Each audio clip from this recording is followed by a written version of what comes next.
आज की सबसे बड़ी जो खबर है वो कंगना रनौत को लेकर है। कंगना रनौत मुंबई से 5 दिन के बाद वापसी हिमाचल जो है वो लौट आई है और वापसी आने के बाद आज कंगना ने जो कांग्रेस का शीर्ष नेतृत्व है उससे लेकर के जो प्रदेश के नेता है उन पर खूब जुबानी हमले बोले हैं। उन्होंने जो पुराने उन पर जो आरोप लगे थे उस पर तीखा पलटवार किया है। आपको बताएंगे 2 नेताओं को तो उन्होंने पप्पू तक कह दिया। इसके अलावा कांग्रेस के 5 टिकट बताएंगे आपको जो लगभग फाइनल है, केवल हाईकमान से उस पर मोहर लगना बाकी है। कौन कहां से लड़ रहा है वो आपको बताएंगे। विक्रमादित्य सिंह ने आज खुलकर मीडिया में कहा है कि अब चुनाव लड़ेंगे नहीं लड़ेंगे, इस पर पूरी अपडेट आपको देंगे। ईद पर आज जिस प्रकार से महिलाओं को जो मुस्लिम महिलाएं हैं उनको फ्री में सफर की जो है वो छूट थी, इस पर बड़ा बवाल हो गया है। क्या बड़ा बवाल हुआ है वो आपको बताएंगे। कल से प्रदेश में आंधी ओलावृष्टि का तूफान है, मौसम को लेकर के भी अपडेट आपको देंगे। चलिए शुरुआत करते हैं बड़ी खबर के साथ। कंगना वापसी लौट आई हिमाचल प्रदेश 5 दिन के बाद और जिस प्रकार से अपने वो निजी कार्य से गई थी, आज जो वापसी लौटने के बाद कंगना ने मनाली में जो कांग्रेस के नेता है जनसभा को संबोधित करते हुए जो उनके उसमें जो पार्टी कार्यकर्ता पहुंचे थे भाजपा के, खूब जुबानी हमले बोले हैं। कांग्रेस के राष्ट्रीय नेताओं से लेकर जो प्रदेश के नेता है उन पर कंगना खूब बरसी है। हिमाचल की मंडी लोकसभा सीट से भाजपा प्रत्याशी ने आज जो चुनावी जनसभा में बात कही है, उन्होंने कांग्रेस के जो 2 बड़े नेता हैं उन पर व्यक्तिगत जुबानी हमले बोले हैं। कंगना ने कहा है कि एक पप्पू जो है वो दिल्ली में बैठा है, छोटा पप्पू हिमाचल में, ये व्यक्तिगत जो है वो हमले बोले हैं। हालांकि इन्होंने जो है वो इनडायरेक्टली एक जो प्रदेश के बड़े नेता हैं उन पर भी जुबानी हमला बोला है। उन्होंने कहा है कि एक कांग्रेस नेता कह रहे हैं कि कंगना गौमांस खाती है। कंगना ने कहा है कि यदि उनके पास सबूत है या उनके पास कोई वीडियो है, रेस्टोरेंट का बिल है, फोटो इत्यादि है, तो उन्हें वो प्रदेश की जनता को दिखाएं। वहीं उन्होंने राहुल गांधी को भी आड़े हाथ लिया है आज और कहा कि एक कहता है कि हिंदू धर्म की देवी शक्ति का विनाश करना है। जब इनका राष्ट्रीय नेता ही ये कह रहा है तो फिर यहाँ के जो नेता है उनसे क्या उम्मीद की जा सकती है। कंगना ने कहा है कि विक्रमादित्य सिंह कह रहे हैं कि वह कलंकित व अपवित्र है, इसको देवभूमि में आकर पवित्र होना चाहिए। उन्होंने कहा है कि उनको क्यों लगता है कि वह अपवित्र है, क्योंकि मैंने अपने पिता के नाम के बगैर यह मुकाम हासिल किया है और अब मैं राजनीति में आना चाहती हूँ और मैं जो है वो अपने बलबूते मैंने मुकाम पाया है, मैंने अपनी मेहनत की है, ये उन्होंने कहा है। कंगना ने कहा है कि एक तरफ कांग्रेस है जो महिला विरोधी है, दूसरी तरफ प्रधानमंत्री नरेंद्र मोदी ने जो देश की महिलाएं हैं उनको राजनीति में 33% जो आरक्षण है वो दे दिया है। यही नहीं, कंगना ने विक्रमादित्य सिंह को पलटू राम तक जो है वो आज बोल डाला है। वही कंगना के आज जो जुबानी हमले में दूसरा बड़ा नाम था वो सीपीएस सुंदर सिंह ठाकुर का था। जिस प्रकार से उन्होंने कल एक बयान दिया था कि ये कोई मूवी नहीं जो ढिंचक ढिंचक जो एक कह सकते हैं डायलॉग है, वो उन्होंने मूवी का डायलॉग बताया था। यहाँ पर जो है वो ग्राउंड जीरो पर जो है वो काम करना होता है। आज इस पर भी जो है वो सीपीएस सुंदर सिंह ठाकुर पर जुबानी हमला उन्होंने बोला। उन्होंने कहा है कि वो अगर वो जो नेता है अगर वो मेरी एक फिल्म का सीन पर शूट करके दिखा दें तो मैं राजनीति तो क्या भारत छोड़कर चली जाऊंगी। उन्होंने कहा है कि जो ये कला है ये मां सरस्वती जो है वो देती है और कला की कद्र करनी चाहिए। जो वो बयान दे रहे हैं ऐसे बयान जो है वो बेतुका बयान है, इसका कोई तर्क नहीं है। उन्होंने ललकारा है एक जो है वो अपने भाषण में कि अगर वो जो नेता है सीपीएस सुंदर सिंह ठाकुर, उन्होंने कहा है इनडायरेक्टली, अगर वो जो है वो मेरे किसी भी एक सीन पर शूट करके देख दें तो मैं राजनीति क्या जो है भारत छोड़ के चली जाऊंगी। ये उन्होंने जुबानी हमले बोले हैं। तो जुबानी हमले आज खूब बोले हैं और आज जो जब वो मनाली पहुंची तो वहां पर गर्मजोशी से जो स्वागत है वो पार्टी कार्यकर्ताओं ने उनका किया। दूसरी बड़ी जो खबर रही है बहुत महत्वपूर्ण है प्रदेश के सभी लोगों के लिए। कांग्रेस के जो टिकट है वो अभी तक फाइनल नहीं हुए हैं। कांग्रेस किसको टिकट दे रही है? भाजपा ने अपने सभी टिकट दे दिए हैं। 6 जो कांग्रेस के बागी नेता थे वो अब भाजपा ने कैंडिडेट बना दिए हैं सभी को। जो 4 जो सीटें थी लोकसभा की वहां पर भी अपने उम्मीदवार उतार दिए हैं। कांग्रेस स्क्रीनिंग कमेटी ने शॉर्टलिस्ट जो नाम किए हैं अभी उपचुनाव को लेकर के, और दूसरा जो है वो जो 4 जो लोकसभा की सीटें हैं वो आपको आज हम नाम बताने वाले हैं। पिछले कल रात को एक मीटिंग हुई है दिल्ली में, इसमें जो सारे नाम हैं वो शॉर्टलिस्ट हो गए हैं। 13 अप्रैल को लोकसभा लोकसभा के जो प्रत्याशी है उनके नाम और जो उपचुनाव के जो प्रत्याशी है उनके नामों की जो घोषणा है वो दिल्ली में होगी। मल्लिकार्जुन खड़गे होंगे, राहुल गांधी होगी, सीसी की बैठक होनी है। इसमें सीएम सुक्खू जाने वाले हैं और प्रतिभा सिंह भी जाने वाली है और उसी दिन जो है वो फाइनल हो जाएंगे नाम। लेकिन आपको हम आज एक ऐसे चेहरे बताएंगे जिनका चुनाव लड़ना तय है। मंडी से विक्रमादित्य सिंह चुनाव लड़ रहे हैं, उनके नाम की सहमति बन गई है। केवल जो एक औपचारिक घोषणा है वो 13 अप्रैल को दिल्ली से होगी। और आज विक्रमादित्य सिंह ने मीडिया में भी कहा है, बताएंगे इसके बाद आपको। शिमला से विनोद सुल्तानपुरी ये भी चुनाव लड़ने वाले हैं, इनका नाम भी लगभग तय माना जा रहा है। हमीरपुर से सतपाल राजदा, इनका नाम भी लगभग तय है, ये भी जो है वो लड़ने वाले हैं चुनाव। कांगड़ा में पैंच फंसा हुआ है, कांगड़ा में उसी दिन मोहर लगेगी। कांगड़ा से आशा कुमारी, जगजीवन पाल और डॉक्टर राजेश शर्मा, इन तीनों में से एक को टिकट मिलेगा। और अब बात करते हैं 6 उपचुनाव की जो सीटें हैं। कुटलहर से विवेक शर्मा का टिकट फाइनल है, इनको टिकट कांग्रेस दे रही है। धर्मशाला से भी देवेंद्र जग्गी, जो सर्वे करवाया है पार्टी ने, उसमें सबसे आगे चल रहे हैं, इनका टिकट भी लगभग जो है फाइनल माना जा रहा है। और सुजानपुर की बात करें तो सुजानपुर से कांगड़ा सहकारी बैंक के अध्यक्ष कुलदीप पठानिया मैं भी जाऊंगा, उनके नाम की चर्चा है, ये भी जो है वो आगे चल रहे हैं टिकट की दौड़ में। नरेश ठाकुर और रविंद्र वर्मा, ये जो नाम है, 3 नाम ये पैनल में है, इन्हीं में से एक को टिकट मिलना है। गगरेट से जो सबसे बड़ा नाम है वो राकेश कालिया का है, ये जो है वो कह सकते हैं आप भाजपा में थे, इन्होंने भाजपा से इस्तीफा दे दिया था। अब राकेश कालिया का नाम क्यों चर्चा में है वो आपको बता दें, हालांकि इन्होंने अभी कांग्रेस पार्टी ज्वाइन नहीं की है, लेकिन गगरेट से राकेश कालिया एक बड़ा नाम है और इनके नाम की चर्चाएं हो रही है, इनको टिकट मिल सकता है। हालांकि वहां पर कुलदीप कुमार जो कांग्रेस के पहले अध्यक्ष भी रह चुके हैं प्रदेश के, इनके नाम की भी चर्चा है। रमन जसवाल, ये 3 नाम पैनल में, इन्हीं में से एक को टिकट मिलेगा। राकेश कालिया का जो नाम है वो सर्वे में आगे चल रहा है। लाहौल स्पीति की बात करें तो लाहौल स्पीति में जो लग रहा था पहले कि यहां पर रामलाल मारकंडा पर दांव खेल लेंगे कांग्रेस, लेकिन जिस प्रकार से पार्टी में ही, कांग्रेस में ही जो एक विरोध के स्वर हैं वो उठ रहे हैं, तो इनका टिकट अभी फाइनल नहीं हुआ है। भाजपा के नेता हैं, पूर्व में मंत्री रहे हैं रामलाल मारकंडा, इन्होंने ऐलान कर दिया था कि या तो मैं निर्दलीय लड़ूं, या तो मैं जो है वो कह सकते हैं आप निर्दलीय लड़ूंगा चुनाव या फिर कांग्रेस के टिकट पर, लेकिन इनका टिकट अभी फाइनल नहीं है। पैंच फंसा हुआ है और वहां पर इसलिए पैंच फंसा हुआ है क्योंकि वहां की जो जनता है वो ये कह रही है कि जो एक नेता थे पहले वो कांग्रेस से चुनाव लड़कर गए और दूसरी पार्टी में चले गए, और अब जो है वो वहां पर ऐसे नेता को कांग्रेस भी टिकट देती है तो इससे फायदा नहीं होने वाला है। अब देखना पड़ेगा क्या होता है, लेकिन ये तय है कि रामलाल मारकंडा का नाम पर भी चर्चा हुई है। रामलाल मारकंडा और एक जो पुराने विधायक हैं रघुवीर सिंह और एक जिला परिषद सदस्य हैं अनुराधा राणा, इनका नाम चर्चा में है, इन्हीं में से टिकट मिलेगा जी। बड़सर से पूर्व विधायक मनजीत सिंह डोगरा का नाम चर्चा में है, उनको भी टिकट मिल सकता है। हालांकि यहाँ पर एक नाम और भी है, संजीव शर्मा, इनका नाम भी पैनल में है, इन्हीं में से टिकट मिलना है। तो आपको हमने टिकट बता दिए, 5 टिकट तो ऐसे बता दिए हमने जिनको टिकट मिलना लगभग तय है। बाकी जो जहां पर पैंच फंसा हुआ है, ये 13 अप्रैल को जो सीईसी की मीटिंग होनी है उसमें ये फाइनल हो जाएगा। अब बात करते हैं डिप्टी सीएम को लेकर। डिप्टी सीएम पीछे जो है वो 4-5 महीने उन्होंने अधिक बयानबाजी नहीं की, जिस प्रकार से उन पर दुखों का पहाड़ टूटा था, उनकी जो धर्मपत्नी है उनका अकस्मात निधन हो गया था, लेकिन अब डिप्टी सीएम भी जो है फ्रंट फुट पर नजर आ रहे हैं। आज उन्होंने कई जो जुबानी हमले हैं वो बोले हैं। डिप्टी सीएम ने आज जो बड़ी बात कही है कि जो निर्दलीय विधायक हैं उन्होंने अपना पद क्यों छोड़ा, अपने इस्तीफा उन्होंने क्यों दिया। इसी पर आज जो हरोली है, जो उनका गृह क्षेत्र भी है, वहां पर ब्लॉक कांग्रेस कमेटी की मीटिंग थी, कार्यकर्ताओं का वहां पर सम्मेलन था। इस मौके पर डिप्टी सीएम ने एक बार फिर अपने जो पुराने रंग हैं वो दिखाए और उन्होंने भाजपा पर भी जो है वो ताबड़तोड़ जुबानी हमले बोले।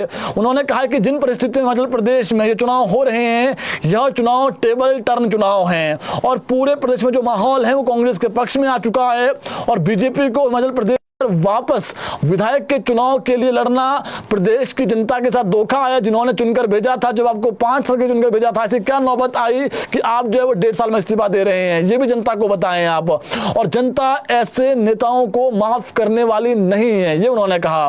भारतीय जनता पार्टी द्वारा कांग्रेस के चुनावी घोषणा पत्र को मुस्लिम लीग का घोषणा पत्र करार दिए जाने पर आज फिर से जो है वो डिप्टी सीएम ने एक वापसी पलटवार किया है। उन्होंने कहा है कि सांप्रदायिकता के के आरोप लगाने पर जो सांप्रदायिक आरोप लग रहे हैं कांग्रेस पर, इस पर आज पलटवार किया डिप्टी सीएम ने।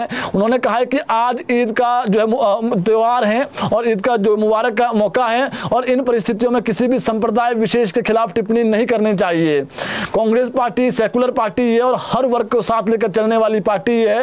हिंदू मुस्लिम सिख ईसाई सब भाई भाई उनको साथ लेने वाली पार्टी है। बीजेपी अपने ही चक्रव्यूह में बुरी तरीके से फंस चुकी है और बीजेपी की हर प्रकार की जो होशियारी है वो बुरी तरीके से फेल हो चुकी है प्रदेश में। और अब इस तरह के जो आरोप हैं वो लगाकर सांप्रदायिक आधार पर अपनी राजनीतिक जमीन है उसको बचाने का जो प्रयास है वो भाजपा कर रही है। लेकिन उन्होंने कहा है कि मध्य प्रदेश देवभूमि में है, देवभूमि यहाँ पर लोग देवी आस्था में जो है विश्वास रखते हैं, यहाँ पर कुछ भी ऐसी जो राजनीति वो नहीं चलने वाली है। उन्होंने ये भी कहा है कि भाजपा का पहली बार किसी स्टेट में जो मिशन लोटस है वो फेल हुआ है और उसमें हिमाचल प्रदेश है। उन्होंने कहा कि बीजेपी का जो मिशन लोटस है वो हिमाचल प्रदेश में अभी औंधे मुंह गिर चुका है और उसके बाद भी जो है वो जो रणनीति भाजपा बना रही है सरकार गिराने की वो भी औंधे मुंह ही जो है वो गिरेगी और जनता इनको सबक सिखाएगी। ये उन्होंने जो है वो जुबानी हमले बोले हैं। इसके अलावा बात करें जयराम ठाकुर की, तो इन्होंने आज एक बड़े मुद्दे पर जो है वो कह सकते हैं आप जुबानी हमला बोला है। जयराम ने आज कहा कि सनातन विरोधी जो कांग्रेस है वो सनातन विरोधी है और ईद पर फ्री बस सेवा देना जो है वो आचार संहिता का उल्लंघन है, आदर्श आचार संहिता का, ये उन्होंने कहा है। नेता प्रतिपक्ष जयराम ठाकुर ने आज हमीरपुर में ईद त्योहार पर मुस्लिम महिलाओं के लिए एचआरटीसी में फ्री सुविधा जो बस की थी आज सुबह से शाम तक, उस पर कांग्रेस को घेरा है। जयराम ठाकुर ने कहा कि सीएम सुक्खू ने हैदराबाद कर्नाटक के चुनाव में कहा था कि जिस प्रदेश में 97% हिंदू है वहां हिंदुओं की विचारधारा का दावा करने वाली पार्टी को हराकर सत्ता में आए हैं। और आज ईद त्योहार पर एचआरटीसी बसों में केवल मात्र मुस्लिम महिलाओं के लिए फ्री बस सेवा की जो नोटिफिकेशन की गई है, जो निकाली गई है, इससे जो है वो सुक्खू क्या जो है वो साबित करना चाहते हैं, उन्होंने सवाल पूछा है। उन्होंने कहा कि सनातन का विरोध करके इस तरह की जो राजनीति है वो नहीं होनी चाहिए और केवल वोट के लिए राजनीति करना उनको बहुत महंगा पड़ेगा सीएम को। जयराम ठाकुर ने कहा कि आचार संहिता लागू हो चुकी है और चुनावी दिनों में इस तरह की जो नोटिफिकेशन आना ये जो है वो सरेआम आचार संहिता का जो है वो उल्लंघन है और ये कांग्रेस कर रही है। और सीएम सुक्खू के बीजेपी नेताओं के मैथमेटिक्स कमजोर बताने वाले बयान पर भी आज जो है वो सीएम जिस प्रकार से सीएम सुक्खू ने एक बयान दिया था कि बीजेपी नेताओं का जो मैथमेटिक्स है वो कमजोर हैं, इस पर आज जो पूर्व मुख्यमंत्री नेता प्रतिपक्ष उन्होंने कहा है कि हमारा मैथमेटिक्स तो जो है वो ठीक है लेकिन उनका मैथमेटिक्स खुद का खराब है, क्योंकि आपके पास पहले 43 सीटें थी, 40 जो आपके अपने विधायक थे, 3 निर्दलीय को भी समर्थन था, वो आज कैसे 34 पर पहुंच गया है। इस पर जो है वो अपना मंथन करें। अगर 9 उपचुनाव हम जीत जाते हैं तो फिर जो है वो सीएम को खुद मालूम हो जाएगा कि जो मैथमेटिक्स है उसकी सही परिभाषा क्या होती है, वो उनको मालूम हो जाएगा। हालांकि आज भी जो है वो सीएम जो पूर्व सीएम है उन्होंने बड़ा दावा किया है कि 4 जून के बाद जो सरकार है ये नहीं चल पाएगी। इसके अलावा बात करें एक और खबर को लेकर के, स्कूलों में अब जो छात्र है वो गैर शिक्षण कार्य भी कर पाएंगे। देखिए इससे पहले जितने भी स्कूल थे वहां पर जो है वो रोक लगी हुई थी, जो गैर शिक्षण कार्य है वो बच्चे नहीं कर पाते थे। अब केंद्र से जो है वो राहत मिल गई है, जितने भी शिक्षा विभाग है और शिक्षा विभाग में जितने भी प्रिंसिपल्स हैं उनको छूट दे दी है, हेडमास्टरों को छूट दे दी है। अब जो छात्र हैं जो स्कूल के गार्डन्स हैं जिसमें जो है बच्चे कुछ जो है वो सब्जियां उगा सकते हैं, वही जो सब्जियां फिर मिड डे मील में भी काम हो सकता है। स्कूलों को अगर अच्छा से जो कह सकते हैं जो स्कूल का कैंपस है उसमें कुछ काम करना है तो वो बच्चे कर पाएंगे। इससे पहले जो है वो कुछ भी ऐसी जो कार्य कह सकते हैं आप जैसे काम करना है स्कूलों में तो इस पर जो है रोक लगी हुई थी, लेकिन अब जो बच्चे हैं वो स्कूलों में काम कर सकेंगे और जो निजी कार्य, हालांकि जो शिक्षक जो निजी कार्य है वो नहीं करवा पाएंगे। तो जो एक कह सकते हैं रोक थी पहले कि जो बच्चे हैं स्कूल के वो कोई भी जो है वो गैर शिक्षण कार्य नहीं कर पाएंगे, तो अब जो बच्चे हैं वो स्कूलों में जो कैंपस हैं उसमें चाहे सब्जियों की बात, सब्जी उगा रही है अगर स्कूलों में, जैसे मिड डे मील में हमने खबर बताई थी 2-3 दिन पहले आपको, अब बच्चे वो काम जो है कर सकेंगे। इसके अलावा बात करें एक और खबर को लेकर के, पहली कक्षा में जो दाखिले होने वाली जो खबर थी, बड़ी खबर थी प्रदेश की, इस बार काफी दिक्कतें भी हुई बच्चों को, लेकिन अगले साल इससे भी अधिक दिक्कत होने वाली है। अगले साल से एनसीईआरटी के जो नियम हैं वो सख्ती से लागू होने वाले हैं और शिक्षा विभाग ने अलर्ट कर दिया है और दाखिले के लिए इसी साल केवल 6 माह की छूट है। अगली बार से दाखिले में कोई छूट नहीं होगी। 1 अप्रैल के बाद जो बच्चा 6 वर्ष का पूरा होगा उनको फिर अगले शैक्षणिक सत्र तक, यानी ये मान के चलिए कि जो जो बच्चा 1 अप्रैल के बाद 6 वर्ष का होगा जिसको इस बार राहत मिली, अगले साल ये एडमिशन नहीं हो पाएगी। तो बच्चे को लगभग जो है वो 1 साल इंतजार करना पड़ेगा। जितने भी अभिभावक हैं, जो शिक्षक है, उन्होंने सुझाव जरूर भेजे हैं कि सर ये दिक्कत बाद में भी आने ही वाली है, कुछ इसका रास्ता निकाला जाए। लेकिन इसमें जो एक एनसीईआरटी का जो नियम है उसको सख्ती से लागू किया जाएगा। जो शिक्षा मंत्रालय भारत का जो उन्होंने अपडेट दी है, जो एक कह सकते हैं पूरे देश में जो एक कह सकते हैं आप बच्चे अब इस प्रकार से ही पढ़ेंगे, जो नई शिक्षा नीति है, तो इसमें अब अगले साल से छूट नहीं मिलेगी। तो जो बच्चा अब अगले साल से 6 साल का 1 अप्रैल के बाद होगा, उनको फिर झटका कह सकते हैं आप ये होने वाला है। इसके अलावा बात करें किसानों को लेकर के, तो किसानों को एक अच्छी खबर है, गुड न्यूज है। 2275 प्रति क्विंटल जो गेहूं है वो अब सरकार किसानों से खरीदेगी। प्रदेश के जो लाखों किसान हैं उनके लिए अच्छी खबर है। इस बार किसानों से 2275 एमएसपी रेट पर जो है वो गेहूं और जो अन्य रबी फसलें हैं वो खरीदी जाएगी। केंद्र सरकार ने 150 रुपए की जो बढ़ोतरी है वो गेहूं की फसल को खरीदने के लिए की है। इससे हिमाचल के जो मैदानी क्षेत्र है जहां पर लोग जो है वो गेहूं उगाते हैं उनको फायदा होने वाला है। हिमाचल प्रदेश के खाद्य एवं आपूर्ति विभाग ने प्रदेश के किसानों से आग्रह किया है कि वो केंद्र सरकार द्वारा बढ़ाए गए एमएसपी रेट पर अपनी फसलों को बेचें। वहीं किसान पोर्टल पर ऑनलाइन पंजीकरण कर इसका फायदा प्राप्त करें। दरअसल प्रदेश में अभी तक जो ऑनलाइन पोर्टल है उसमें केवल 10% किसान ही जो है वो पंजीकरण जो है जिन्होंने करवाया है। जो बच गए हैं किसान वो भी पंजीकरण करवा दें। विभाग ने जिला कृषि व खाद्य विभाग के जो अधिकारी हैं उनको किसानों के जो पंजीकरण है उसको उससे संबंधित जो मदद हैं उसके निर्देश दे दिए कि आप मदद करें किसानों की। और गौर हो कि जो मार्केटिंग ईयर 2024-25 है इसमें जो गेहूं का न्यूनतम समर्थन मूल्य है ये एमएसपी 150 रुपये बढ़ाकर 2275 रुपये प्रति क्विंटल हो गया है। और केंद्र ने इस पर अपनी जो है वो मुहर लगा दी है। और केंद्र सरकार में गेहूं की एमएसपी में जो बढ़ोतरी अब तक की सबसे बड़ी बढ़ोतरी है।